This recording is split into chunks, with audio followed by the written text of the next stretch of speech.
mu njogera ennyangu bwe bakugamba nti ebya Kagame bibi towakana, kubanga munnange eggwanga erya Amerika lyongedde okunyweza enkolagana lyayo n'eggwanga erya Democratic Republic of Congo, era nga bano bamaze dde okubeera nga ba-authorizinga military cooperation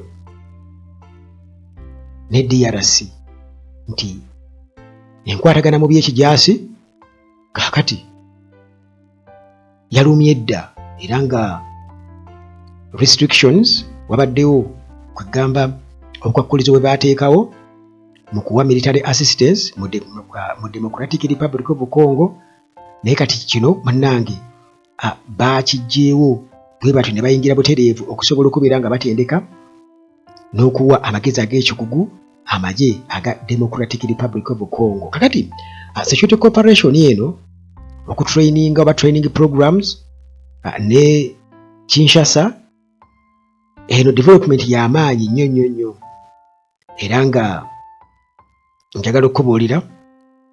nti bo kye bayita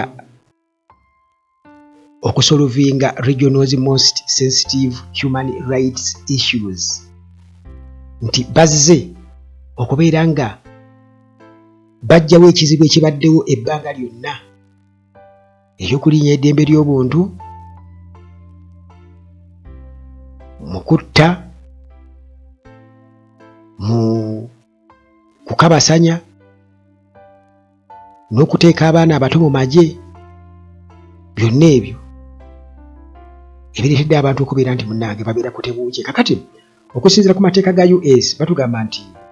wabaddengawo obukwakkulizo restrictions ku military assistance oba okuwa obuyambi mu magye, nti US okusituka okuwa obuyambi mu by'ekijaasi mu kutraininga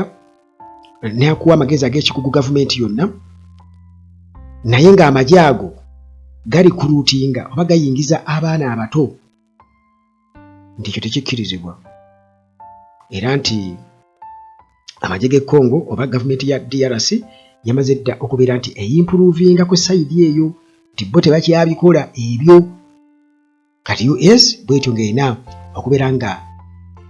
ekyusaamuuko mu key restrictions on military assistance to the Democratic Republic of Congo. Kakati munnange nga bwe nkutegeezezza nti etteeka mu Amerika bo tebakkiriza kubeera nti bawa ensi yonna obuyambi mu by'ekijaasi singa eba ekozesa abaana abato ate nga waliwo n'okulinyirira eddembe ly'obuntu erisusse. Kakati ekyo babadde balina okuba nga bakitunuulira mu ggwanga erya Congo kibe nga bakijjawo. Kati era Congo eraze effort nti ebadde nga erina kaweefube okubeera nga bino byonna ebikomya. Kakati kiba kitegeeza nti President Felix Tshisekedi aba amaze okubeera nga afuna meaningful and sustained steps okusobola eliminating oba okugyawo okukozesa abaana mu magye n'okubeera nga accountability bagistrengtheninga mu security institutions, so si kubeera nti kati wano Uganda waliwo bwannantagambwako, waliwo omuntu omu yabadde agamba nti bano abasajja abawamba Uganda nga beerimbise kuba nti baginunula, kati balinga ababanja Uganda era balinga agaffe twabanunula era ffe abalina okubeera mu buyinza. Kakati bakoze ebikolobero bingi nnyo wano. Kati mu ggwanga erya Rwanda naye ndaba nti tulinga era bagenda mu nfuga ey'obusika, nabo bajja era nsuubira okuba nga tebalinawo pulaani yonna eta kintu. Tulaba kasoolaba ng'omuntu batabani be abatadde mu magye n'ebirala, bw'omanya nti kakati abatraininga bamutraininga kukola ki. Kakati munnange bino bigenda kuba nga bireetawo embeera ey'obunkenke ku sayidi naddala ey'abayeekera ba M23 abawagirwa gavumenti ya Paul Kagame, kubanga bano babagamba nti bamazeeko okubeera nga baleetawo kye bata peace and stability. Kakati munnange US kiba kitegeeza nti nga bamaze okurecognizinga progress eno wagenda kubeerawo strategic interests eza US mu Central Africa okubeera nga era zitunulwamu n'okubeera nga kakati bamaze okwepositioninga babanga kugamba mwali mulabeka ennyana eyonka ennyana ne bakugamba gijjeeko ku mabeere gijjeeko ng'ebadde ekiguddemu ekibeere bwete etandise okuyonka muganda wange oba tolina amaanyi togijjaamu kakati US awo ekisinga okunsesa ku US characteristics zaabwe zifaanaganamuko n'ez'abannaffe abatuusi kubanga bo they are next to none bwe bakibiriivinga ne US next to none. Bano bo tebakola nsobi ne US nayo tekola nsobi nti ne bwe bajjejjeewo bano ne bakutta oba ne bakutulugunya ne bakola batya gwe aba mu nsobi ne US bwetyo kakati awo muganda wange ezenkanankana n'ebisikire zikola ki tezaaka kiba kitegeeza nti ani alina eryanyi era ani kati alina obukakafu kuba kati omuntu asobola okuwa asobola okuwa rights n'agamba nti nkuwadde rights ku ttaka lyange kiba kitegeeza nti mu mateeka ali kukwasizza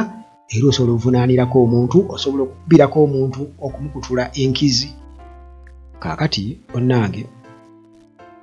bano bo bagamba nti M23 jjukira nayo eriko sanctions gavumenti ya Kagame nayo ba military chiefs babataddeko sanctions